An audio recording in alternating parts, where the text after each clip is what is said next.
The courtroom in Lower Manhattan was silent enough to hear a pin drop, but the tension was loud enough to shatter glass. Preston Caldwell, a tech mogul worth $40 billion, sat with a smirk that screamed victory. He had the best lawyers money could buy, a new fiancée waiting in the wings, and a plan to leave his wife of 10 years with absolutely nothing. He thought she was broken. He thought she was defeated. But when Judge Abernathy raised his gavel to finalize the divorce, Preston's wife didn't cry. She simply reached into her purse and pulled out a single, yellowed document with his signature on it. The smile on the billionaire's face didn't just fade. It died.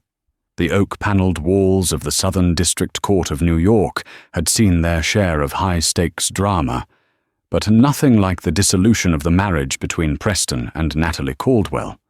It was the kind of spectacle that drew reporters like sharks to Chum.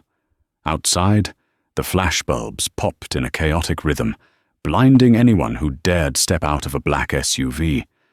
Inside, however, the air was sterile, cold, and smelled faintly of floor wax and old money. Preston Caldwell adjusted the cuffs of his bespoke Italian suit. It was a charcoal grey three-piece, tailored to hide the slight paunch he'd developed over years of Michelin star dinners and sedentary board meetings. He checked his watch, a Patek Philippe that cost more than the average American home, and sighed loudly. "How much longer, Gavin?" Preston whispered, leaning toward his lead counsel. Gavin Ross, a man known in legal circles as the Butcher of Wall Street, didn't look up from his neatly stacked files. "Patience, Preston. We're just waiting for the judge to finish reviewing the initial motions. It's a formality. By noon you'll be a free man, and she will be a footnote in your biography." Preston glanced across the aisle. Sitting at the plaintiff's table was Natalie. She looked small. That was the first thing everyone noted. She wore a simple navy dress, high-necked and conservative, with no jewelry other than her wedding band, which she twisted nervously on her finger. She had her hair pulled back in a severe bun that highlighted the gauntness of her face. She looked tired. She looked like a woman who had spent the last 6 months being dragged through the mud by the tabloids, painted as a gold-digging shrew who had trapped a genius and then stepped out on him. Beside her sat her attorney, a man named Henry Higgins. He was an older gentleman, wearing a suit that looked like it had been purchased off the rack at a department store in 1995. His briefcase was scuffed leather, and he spent an inordinate amount of time cleaning his spectacles with a handkerchief. Compared to Gavin's team of 6 junior associates and paralegals, Natalie's team consisted of Henry. Just Henry. "Look at them," Preston sneered under his breath. "It's pathetic. I almost feel bad for her. Almost." "Don't," Gavin replied sharply. "She tried to take half of Caldwell Innovations. She tried to take the Hamptons estate. She tried to take the private jet. Remember that?" "Oh, I remember," Preston said, his eyes narrowing. "She got greedy. She forgot where she came from." The bailiff's voice boomed, cutting through the murmurs of the gallery. "All rise. The Honorable Judge Thomas Abernathy presiding." Judge Abernathy swept into the room, his black robes billowing. He was a stern man with a face carved from granite and a reputation for hating time-wasters. He took his seat, adjusted his glasses, and looked down at the two parties with an expression of mild annoyance. "Be seated," Abernathy grunted. "We are here for the final hearing in the matter of Caldwell versus Caldwell. I have reviewed the filings. Mr. Ross, you may proceed with your opening statement regarding the distribution of assets." Gavin Ross stood up. He didn't just walk, he prowled. He moved to the center of the courtroom, buttoning his jacket with a flourish. He turned to the gallery, then to the judge, and finally cast a withering look at Natalie. "Your Honor," Gavin began, his voice smooth as silk. "This case is simple. It is a tragedy, yes, but a simple one. My client, Mr. Preston Caldwell, is a visionary. He built Caldwell Innovations from a garage project into a global empire. He works 18-hour days. He carries the weight of 40,000 employees on his shoulders. Gavin paused for effect. Mrs. Caldwell, on the other hand, has not worked a day since their marriage began 10 years ago. She has enjoyed the fruits of my client's labor. She has lived in mansions, flown on private jets and worn couture clothing. And how did she repay this generosity? With infidelity. A gasp rippled through the gallery. Natalie didn't flinch. She just stared at the table in front of her. We have submitted into evidence sworn affidavits from 3 separate staff members confirming Mrs. Caldwell's illicit affairs. Gavin lied effortlessly. The affidavits were bought and paid for, signed by disgruntled former maids and a chauffeur who needed gambling debts paid off. Furthermore, we have the prenuptial agreement signed on August 14, 2015. This document, which Mrs. Caldwell signed willingly, and with legal counsel present, stipulates clearly. In the event of infidelity, the spouse forfeits all claims to marital assets and spousal support. Gavin walked back to his table and slammed his hand down on a thick binder. The defense has tried to stall. They have tried to garner sympathy, but the law is the law. We ask that the divorce be granted immediately, the prenuptial agreement be enforced in full, and Mrs. Caldwell be removed from the marital residence by end of business today. Preston leaned back, crossing his arms. It was a masterclass in aggression. They had buried her under so much fabricated paperwork and legal pressure that she had no room to breathe. Judge Abernathy turned his gaze to the defense table. Mr. Higgins, do you have a response? Henry Higgins stopped cleaning his glasses. He put them on, blinked a few times, and slowly stood up. His joints popped audibly in the quiet room. He looked confused, almost lost, shuffling a few papers on his desk. Yes, Your Honor, Henry said, his voice raspy. We dispute the allegations of infidelity, of course. My client has been faithful for 10 years.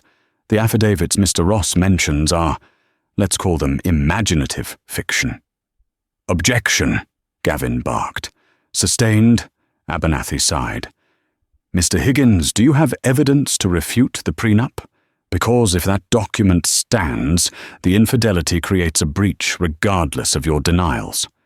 Right, Henry mumbled. The prenup, the 2015 document. Yes. Preston rolled his eyes. This was embarrassing. He pulled out his phone beneath the table and texted Chloe. Pop the champagne. It's almost over. The lawyer is an idiot. Mr. Higgins, the judge said, his patience thinning.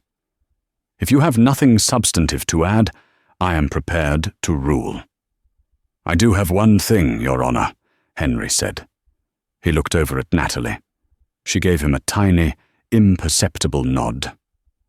Henry reached into his scuffed briefcase. He didn't pull out a binder. He didn't pull out a laptop.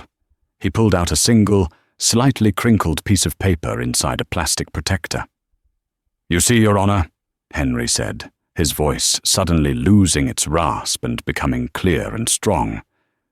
Mr. Ross is correct that a prenuptial agreement was signed on August 14, 2015. However, there is a clause in that agreement, Section 14, Paragraph B, that states that any subsequent agreements regarding asset division signed by both parties would supersede the original document. Gavin Ross frowned.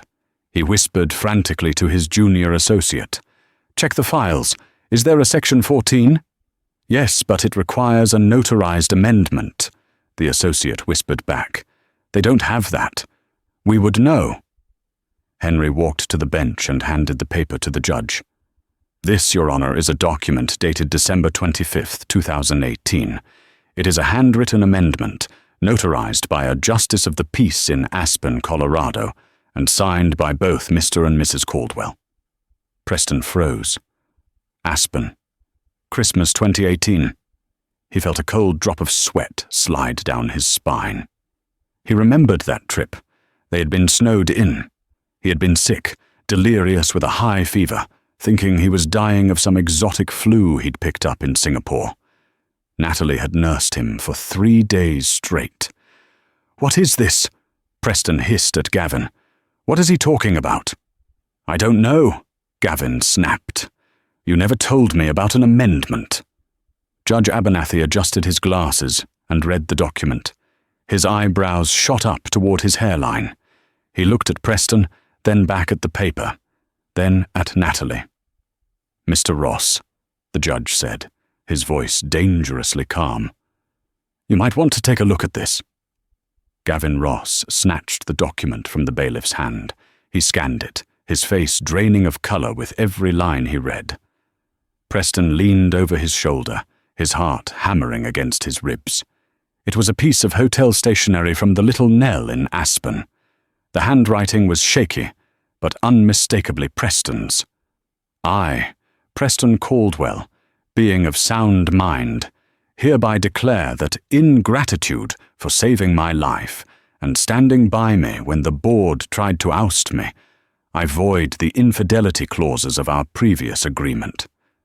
Furthermore, I grant Natalie Caldwell 50% ownership of all voting shares in Caldwell Innovations, effective immediately upon the dissolution of our marriage for any reason." At the bottom, a jagged signature, Preston Caldwell, and below that, the stamp and signature of a notary public named Beatrice O'Malley. This is a forgery," Preston shouted, standing up and knocking his chair over. "That is a lie. I never signed that." "Sit down, Mr. Caldwell." Judge Abernathy banged his gavel. "One more outburst and I will hold you in contempt."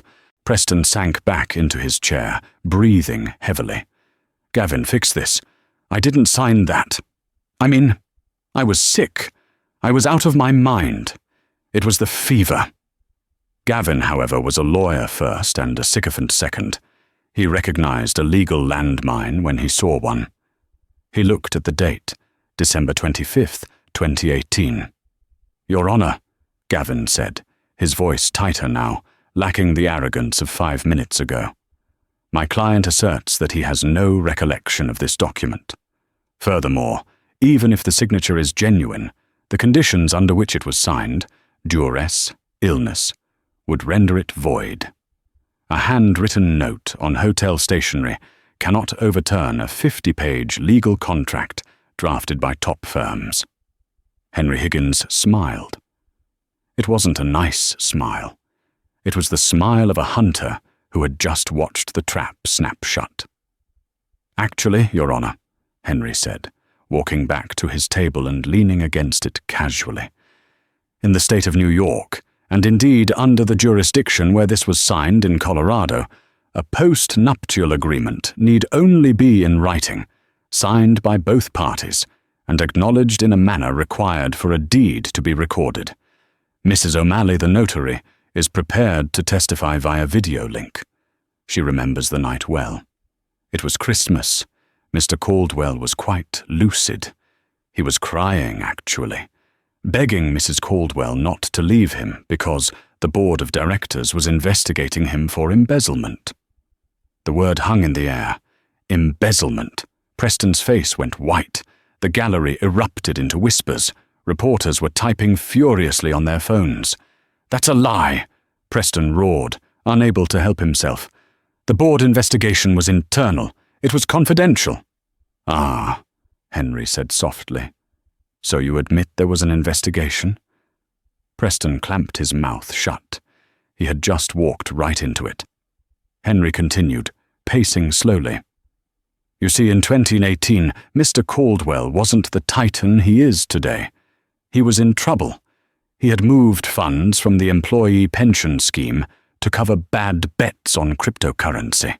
The board found out. They were going to fire him and call the SEC. He needed a proxy, someone trusted, to hold his shares temporarily so they couldn't be seized or frozen.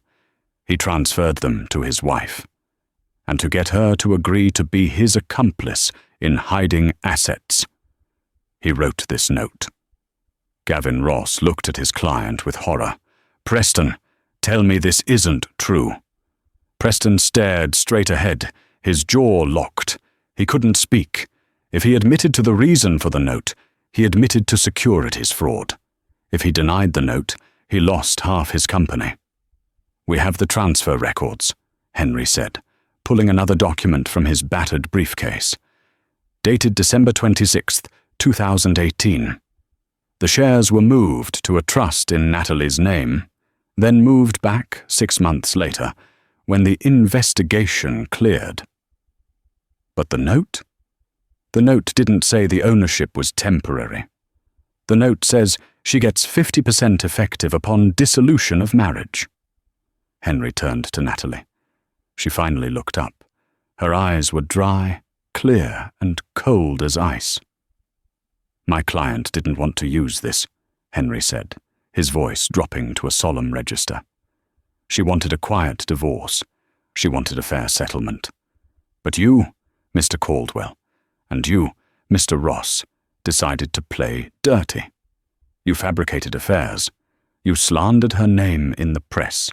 You tried to leave her homeless. So she decided to remind you of the promise you made when you were desperate." Judge Abernathy looked at the hotel stationery again. He looked at the time-stamped transfer records Henry had just produced. "Mr. Ross," the judge said, "I am going to call a recess for 1 hour. I suggest you and your client have a very serious conversation about how you wish to proceed, because if this document is authenticated, and it looks very authentic, Mr. Caldwell is not only looking at losing half his assets, he is looking at a perjury charge for the affidavits he submitted earlier." "Recess!" The gavel banged down. As the room stood up, Preston turned to Natalie. He looked like a man who had just seen a ghost. "Why?" he whispered. "I gave you everything." Natalie stood up. She smoothed her dress. She looked him dead in the eye, and for the first time in years, Preston saw the woman he had married, the woman who was smarter than him, tougher than him, and who knew where all the bodies were buried. "You gave me nothing, Preston," she said, her voice quiet but carrying the weight of a sledgehammer. "I built you, and now I'm going to break you." She turned and walked out of the courtroom, Henry trailing behind her with his scuffed briefcase, leaving the billionaire standing in the wreckage of his own arrogance. But the war wasn't over. Preston Caldwell was a man who destroyed things when he was cornered, and he was about to make the most dangerous call of his life. The holding room adjacent to courtroom 4B was designed to be calming, painted in soft beiges with generic abstract art on the walls. Currently, however, it felt like the inside of a pressure cooker. Preston Caldwell paced the small room, his Italian leather shoes squeaking aggressively against the linoleum. He had loosened his tie, and his hair, usually lacquered into submission, was beginning to fray at the edges. "It's a bluff," Preston muttered, more to himself than anyone else. "It has to be a bluff. She doesn't have the guts." Gavin Ross sat at the small conference table, his head in his hands. He looked up, his face pale. "Preston, listen to me. That document was notarized. If the judge validates it, not only do you lose half the company, but the contents of that note, the admission of moving assets to hide them from the board. That's securities fraud. That's prison time. We're talking federal indictment." Preston stopped pacing and spun around, his eyes wild. "I pay you $3,000 an hour to fix problems, not to tell me the sky is falling. Fix it."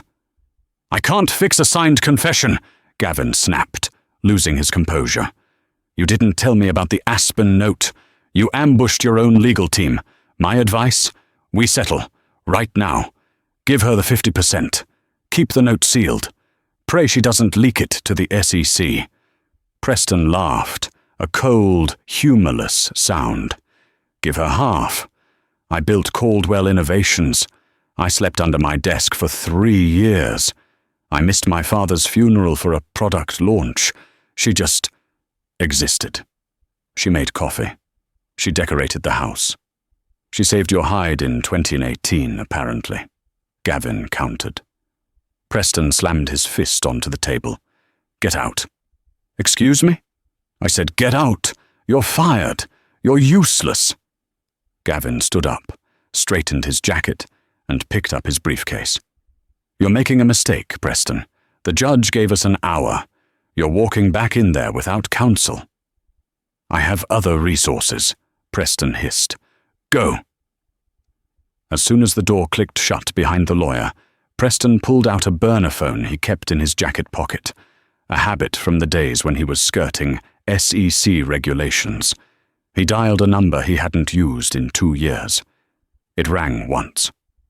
Talk, a gravelly voice answered. It's Caldwell, Preston said, his voice dropping to a whisper. I have a situation, a document. It needs to disappear, and the person holding it needs to be discouraged. Where? She's at lunch right now. Probably that cheap diner down the street, O'Reilly's. She's with an old man. The document is likely in his briefcase.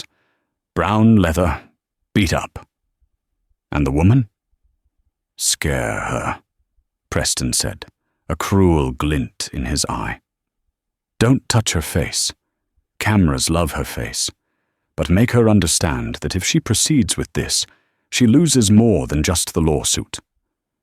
Consider it done. That'll be double the usual rate for a daylight job. Just do it, Preston snapped, and hung up. He walked over to the water cooler and poured a cup. He wasn't defeated. He was Preston Caldwell. He didn't play by the rules, he rewrote them. 3 blocks away, the atmosphere at O'Reilly's diner was drastically different. The smell of frying bacon and coffee filled the air. Natalie sat in a vinyl booth, her hands wrapped around a warm mug. For the first time in months, the knot in her stomach had loosened slightly. Henry Higgins was happily devouring a corned beef sandwich across from her. He wiped mustard off his lip with a paper napkin. You saw his face, didn't you? Henry chuckled, like a kid who got caught with his hand in the cookie jar. Natalie offered a faint smile. I don't want to ruin him, Henry. I really don't. I just want what's fair. I spent 10 years managing his life, covering his tracks, soothing his ego. I earned my share. You earned more than that, kid, Henry said, pointing a pickle at her. You were the brains behind the Project Phoenix launch, weren't you? He took the credit, but I saw the early drafts. That was your handwriting. Natalie looked down. He said I was better behind the scenes, that the investors wouldn't trust a woman with no engineering degree. He lied, Henry said simply. He was scared you'd outshine him. Henry took a sip of his coffee. But listen to me, Natalie. A man like Preston doesn't fold. He lashes out. That recession we just asked for? That wasn't just for lunch. It was to give him rope to hang himself. But while he's hanging, he's going to kick. Natalie's phone buzzed. It was a text from an unknown number. Reviewing the terms. Meet me at the back alley entrance of the court in 20 mins. Alone. We can end this. P. Natalie frowned. He wants to meet. Alone. Henry grabbed her wrist as she reached for her purse. Don't. It's a trap. If I can get him to agree to a settlement without the press finding out about the fraud, I can save the company's stock price, Natalie reasoned. If the stock crashes, my 50% is worthless anyway. Natalie, no, Henry warned, his eyes serious. I'll stay in public view, she assured him. I just need to hear him say it. She stood up and headed toward the door. Henry watched her go, a bad feeling settling in his gut. He threw a $20 bill on the table, grabbed his battered briefcase, and scrambled to follow her. Natalie walked out into the cool New York air. The courthouse was looming large down the street. She checked the text again. Back alley entrance. She turned the corner into the alleyway that ran behind the deli next to the diner. It was shadowed, filled with dumpsters and the hum of industrial air conditioners. "Preston?" she called out. Nothing. "Preston, I'm not playing games." A black van screeched to a halt at the mouth of the alley, blocking her exit. The side door slid open. 2 men stepped out. They weren't wearing suits. They were wearing tactical gear, their faces obscured by hoodies and sunglasses. Natalie took a step back, her heart hammering against her ribs. "Mrs. Caldwell," the larger of the two said. His voice was calm, terrifyingly professional. "We need the briefcase, and we need you to come with us for a little ride." "I don't have the briefcase," she stammered, backing away until she hit the brick wall. "Then you're coming with us until you tell us where it is." They moved fast. Too fast. One of them lunged, grabbing her arm. Natalie screamed, kicking out, her heel connecting with the man's shin, but he didn't even flinch. He twisted her arm behind her back. "Hey!" a voice bellowed from the street. It was Henry. He was standing there, clutching his sandwich in one hand and his briefcase in the other, looking like a confused grandfather. "Let her go!" Henry shouted, running or waddling toward them. "Get the old man," the leader barked. "He has the case." The second goon turned toward Henry. Henry didn't stop. He swung the heavy leather briefcase with surprising velocity, smashing it directly into the attacker's face. The man stumbled back, blood spurting from his nose. "Run, Natalie!" Henry yelled. But the first man had Natalie in a chokehold. He was dragging her toward the van. Suddenly, a siren wailed. Not a police siren. A piercing, high-pitched personal alarm. Natalie had triggered the device on her keychain. The sound echoed off the alley walls, deafening and disorienting. Windows above them flew open. "What's going on down there?" someone shouted. "I'm calling the cops!" The leader cursed. "Abort! Too much heat." He shoved Natalie hard into the dumpsters. She fell into a pile of cardboard boxes, gasping for air.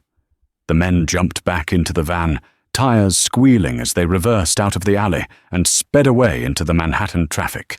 Henry dropped to his knees beside her. "Natalie, are you okay?" She was shaking, rubbing her bruised arm. She looked at Henry, then at the van disappearing in the distance. "He tried to kidnap me," she whispered, the realization dawning on her. "He actually tried to take me." Henry helped her up, his face grim. "Like I said, the scorpion doesn't change its nature. Now, are you ready to stop playing nice?" Natalie brushed the dirt off her dress. Her fear was evaporating, replaced by a cold, hard rage. "Give me the phone, Henry." "Who are you calling? The police?" "No," Natalie said, her eyes darkening. "The police take too long. I'm calling the press. If he wants a war, I'll give him a massacre." By the time court reconvened at 2 p.m., the atmosphere had shifted from tense to radioactive. Preston sat alone at the defense table. He looked composed, smug even. He assumed his associates had been successful. He assumed Natalie wouldn't show up, or if she did, she would be too terrified to present the evidence. He hadn't checked his phone. He wanted plausible deniability. Judge Abernathy entered, looking more irritated than before. "Where is the plaintiff?" Preston stood up, buttoning his jacket. "Your Honor, it seems Mrs. Caldwell has realized the error of her ways. Perhaps she decided to drop this charade." The doors at the back of the courtroom banged open. Natalie Caldwell walked in. She wasn't limping. She wasn't crying. She had changed her torn dress for a sharp, white blazer that Henry's paralegal had rushed over. She looked like an avenging angel. Behind her walked Henry, and behind him walked 4 armed security guards. Preston's smile faltered. "My apologies for the delay, Your Honor," Henry said, his voice booming. "We had a slight security incident during the recess, an attempted robbery. We have filed a report with the NYPD. Judge Abernathy narrowed his eyes. "Is everyone all right?" "We are fine," Natalie said, her voice steady. She walked to her table and locked eyes with Preston. "But I would like to submit new evidence into the record." "Objection!" Preston shouted, forgetting he had fired his lawyer. "I mean, objection, Your Honor. The discovery period is over." "I am representing myself now, Your Honor," Preston added quickly. "Mr. Caldwell," Judge Abernathy said, peering over his spectacles, "given the gravity of the document produced earlier, I am inclined to allow considerable leeway." "Proceed, Mrs. Caldwell." Natalie stepped forward. She didn't hold a piece of paper this time. She held a USB drive. "Your Honor," Natalie began, "my husband believes that by intimidating me, he can bury the truth. He believes that the Aspen note is the only leverage I have. He is mistaken." She plugged the USB drive into the presentation laptop. The large screens in the courtroom flickered to life. "During the years of my marriage, I served as the chief operations officer of the domestic household, and often acted as an unofficial secretary for Mr. Caldwell's private dealings. In 2019, Mr. Caldwell grew paranoid. He installed a voice-activated recording system in his home office to monitor the cleaning staff. He forgot, however, that I had admin access to that system." Preston's face went grey. He remembered the system. He had installed it to catch a maid he thought was stealing silverware. Natalie clicked a file. A voice filled the courtroom, unmistakably Preston's. Audio recording. Dated March 12th, 2022. Preston: "I don't care if the sensors are faulty, Donovan. Ship them. We need to hit the Q1 targets. If the brakes fail, we'll settle the lawsuits later. It's cheaper to pay off a few widows than to delay the launch." The gallery gasped. This wasn't just embezzlement. This was knowingly endangering lives. Caldwell Innovations made automated guidance chips for electric cars. Preston stood up, knocking his chair over. "Turn it off. That's private. That's privileged." "It is not privileged," Henry interjected calmly. "It was recorded in a common area of the marital home, on a device accessible to both spouses. There is no expectation of privacy from your wife, Mr. Caldwell." Natalie clicked another file. Audio recording, dated January 4th, 2024. Preston: "The prenup is ironclad, Chloe. Don't worry. I'll fabricate the infidelity. I'll pay off the driver. Natalie is too weak to fight back. She'll take the settlement and crawl into a hole." The courtroom was in chaos. Reporters were shouting into their phones. The judge was banging his gavel so hard it looked like the handle might snap. "Order! Order in this court!" Preston looked around frantically. The walls were closing in. He looked at the gallery and saw Chloe Sinclair, his fiancée, slipping out the back door, her head down, trying to distance herself from the sinking ship. "You witch!" Preston screamed, lunging across the aisle. Before he could get within 3 feet of Natalie, the bailiff tackled him. The billionaire hit the floor with a heavy thud, pinned under the weight of the officer. "Mr. Caldwell, you are in contempt!" Judge Abernathy roared, his face red. "Bailiff, take him into custody immediately!" As Preston was hauled to his feet, cuffed, and dragged toward the side door, he looked back at Natalie. He expected to see triumph on her face. He expected a smirk. But Natalie just looked sad. "I told you, Preston," she said softly, though the microphone picked it up clearly. "I didn't want to break you. You did this to yourself." The doors slammed shut, cutting off Preston's obscenities. The silence that followed was deafening. Judge Abernathy took a long drink of water. He wiped his forehead with a handkerchief. He looked at Natalie, then at the evidence on the screen, then at the empty defense table. "Mrs. Caldwell," the judge said, his voice weary, "it seems we have moved beyond a simple divorce proceeding. I am granting the enforcement of the Aspen Amendment. You are awarded 50% of the voting shares of Caldwell Innovations. Furthermore, given the evidence of criminal intent regarding the manufacturing defects, I am forwarding these recordings to the district attorney's office." Henry Higgins closed his briefcase. "Thank you, Your Honor." Natalie nodded. It was over. She had won. But as she walked out of the courtroom into the blinding flashes of the paparazzi, she didn't feel like a winner. She felt the weight of the empire she now owned, 50% of a company that was about to undergo a massive federal investigation, 50% of a sinking ship. She climbed into the waiting town car. Henry sat beside her. "You okay, kid?" Henry asked. "What do I do now, Henry?" she asked, looking out the window as the city blurred by. "The stock is going to tank. The brand is toxic. I own half of a disaster." Henry smiled, a genuine, warm smile. "You don't own a disaster, Natalie. You own the clay. Now you get to mold it. You were the one who really designed the tech, right? You were the one with the conscience. Yes. Then fix it. Fire the yes men. Recall the bad chips. Apologize to the public. Build the company you wanted him to build." It sounded good. It sounded noble. But the phone in her purse buzzed. Not a text, a call, from a restricted number. Natalie answered it cautiously. "Hello?" "Mrs. Caldwell," a distorted voice spoke. It wasn't Preston. It wasn't the goon from the alley. It was a digital, synthesized voice. "You have exposed the king, but you forget. The king has partners." "Who is this?" "We are the investors behind the Project Phoenix funding. Real money. Dark money. You just cost us $4 billion. Preston was a fool, but he was our fool. Now you are our problem." The line went dead.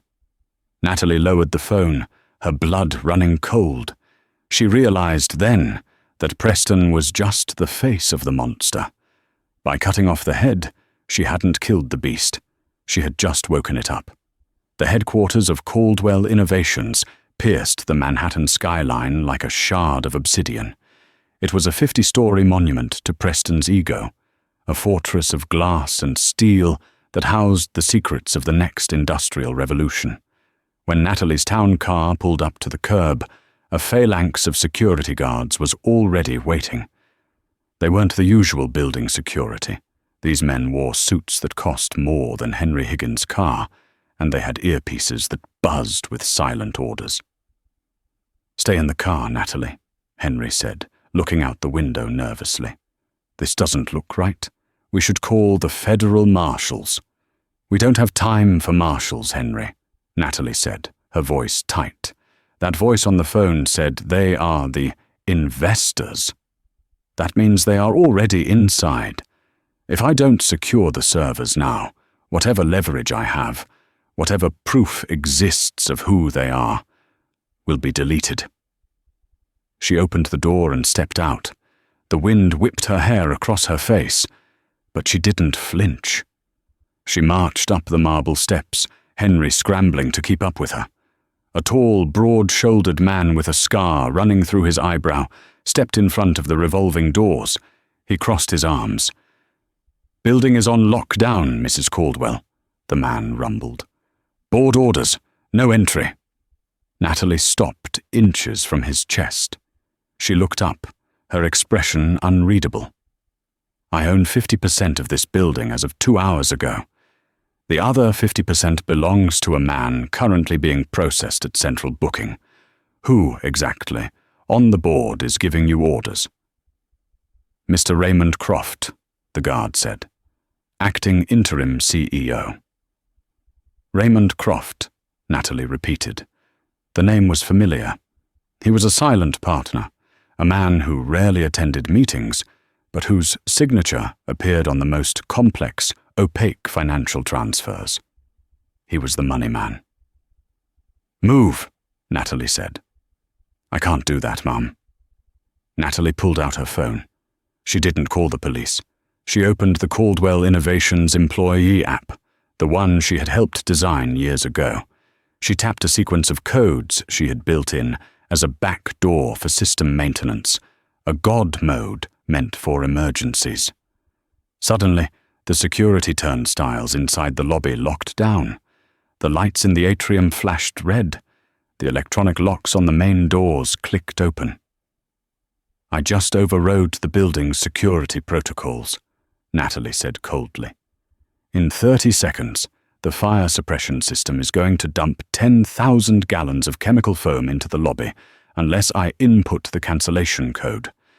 I suggest you step aside unless you want to explain to Mr. Croft why his lobby is ruined." The guard hesitated. He looked at his earpiece, then at the flashing red lights. He stepped aside. Natalie walked through the doors, her heels clicking rhythmically on the polished floor. "You really are terrifying," Henry whispered, wiping sweat from his forehead. "Remind me never to cross you." "We're going to the 50th floor," she said. "Server room." The elevator ride was tense. As the numbers climbed, Natalie felt the weight of the threat. The king has partners. When the doors opened on the 50th floor, chaos reigned. People were running back and forth with boxes. Shredders were whirring in the background. It looked like the fall of Rome. Standing in the center of the mayhem, shouting orders, was Raymond Croft. He was a man in his 60s, silver-haired, impeccably dressed, with eyes like a reptile. "Stop!" Natalie's voice cut through the noise. "Stop shredding! Stop deleting! Every piece of paper and every byte of data in this room is now evidence in a federal investigation." The room went silent. The employees looked from Croft to Natalie. Croft turned slowly. He smiled, but it didn't reach his eyes. "Natalie, I must say, I underestimated you. I thought you were just the trophy wife.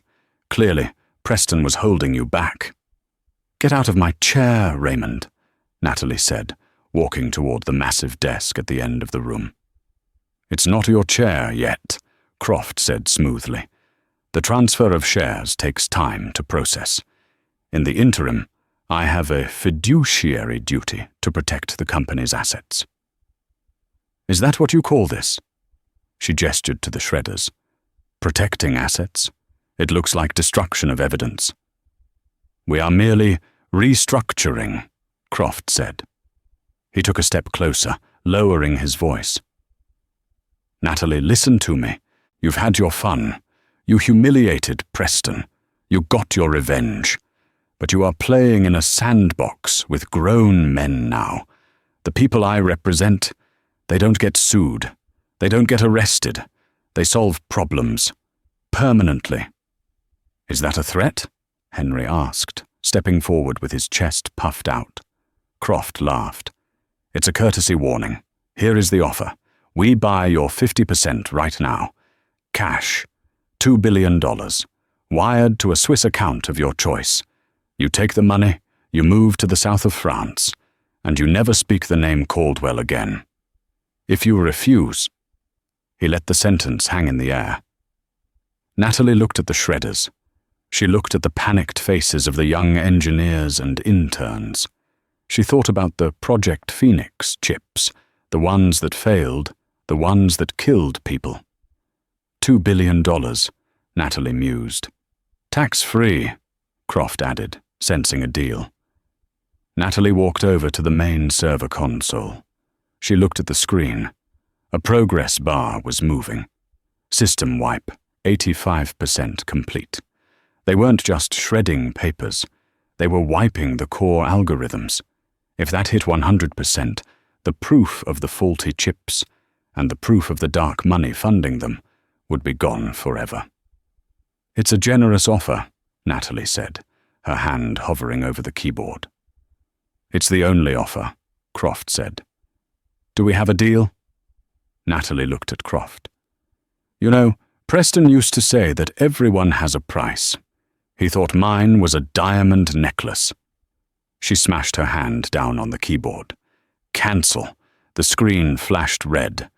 Admin override accepted. Wipe aborted. Data archiving initiated. But the thing is, Natalie said, turning to face a furious Croft, I don't care about the money. I care about the truth. You stupid girl, Croft roared.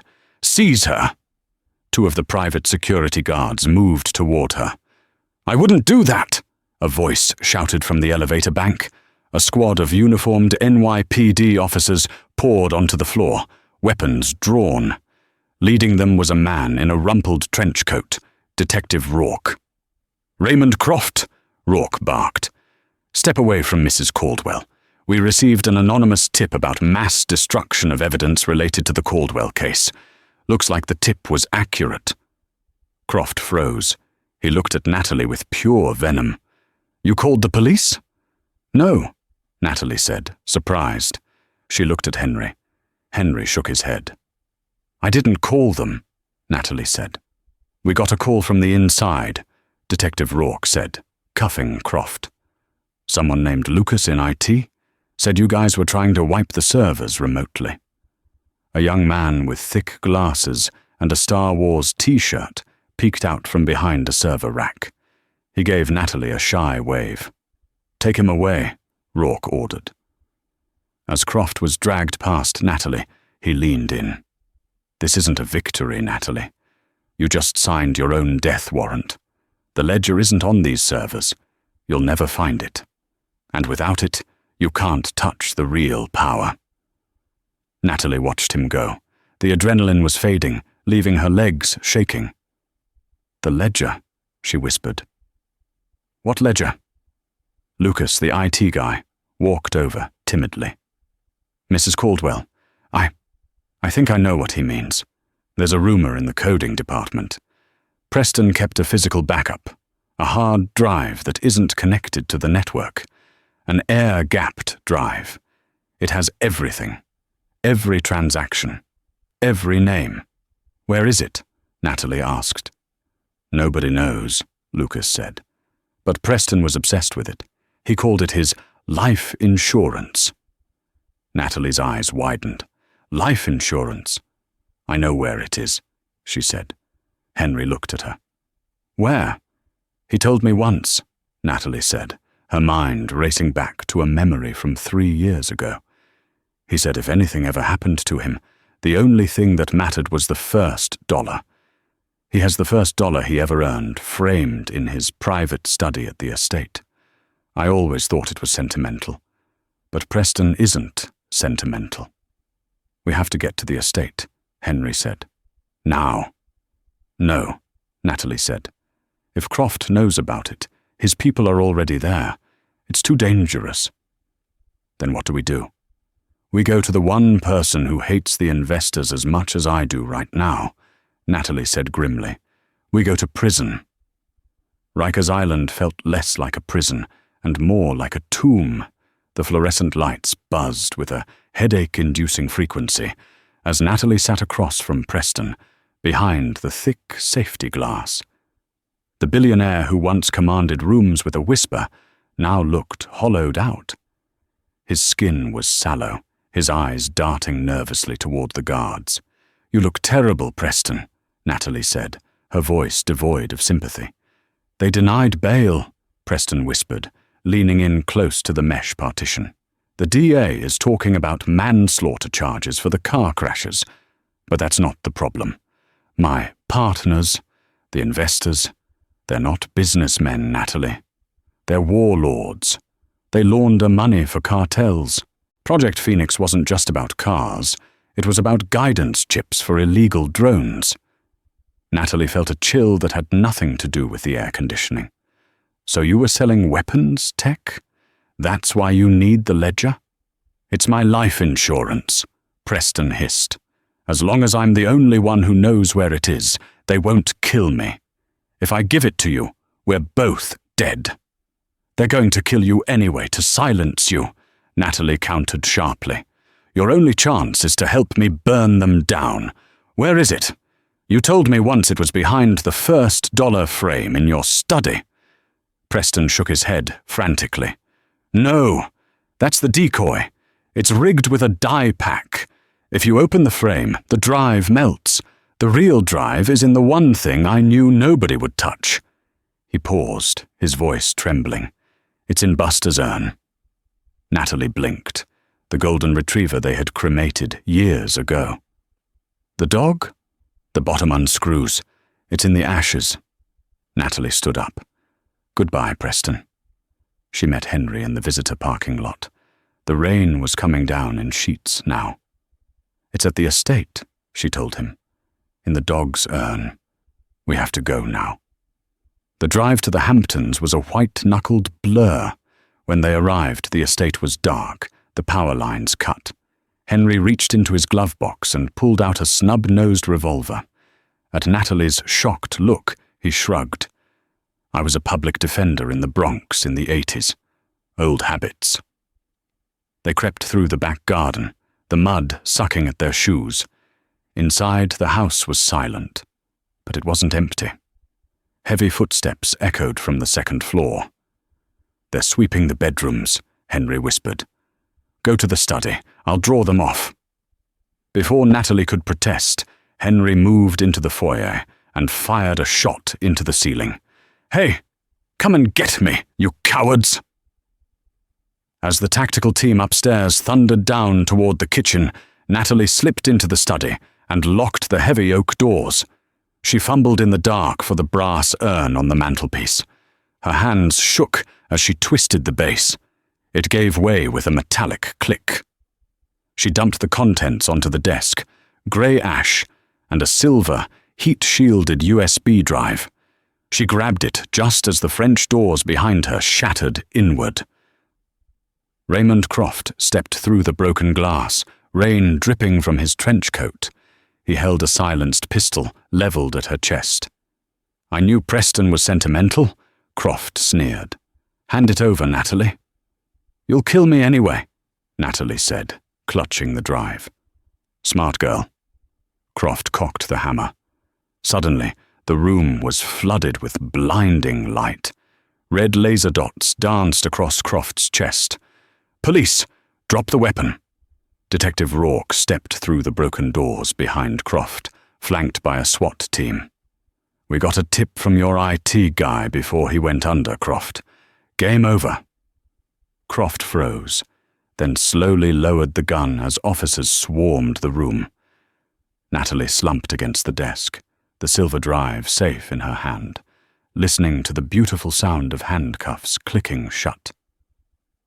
6 months later, the obsidian tower of Caldwell Innovations looked different. The cold, intimidating glass lobby had been filled with plants and warm lighting.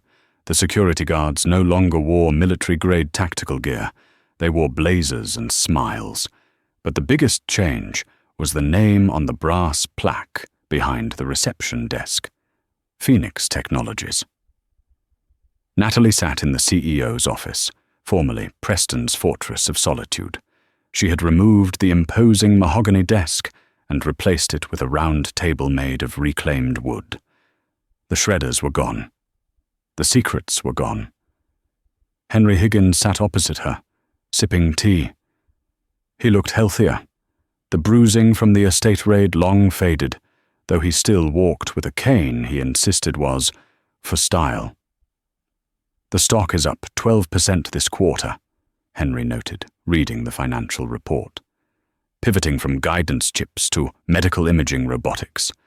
It was a gamble, Nat.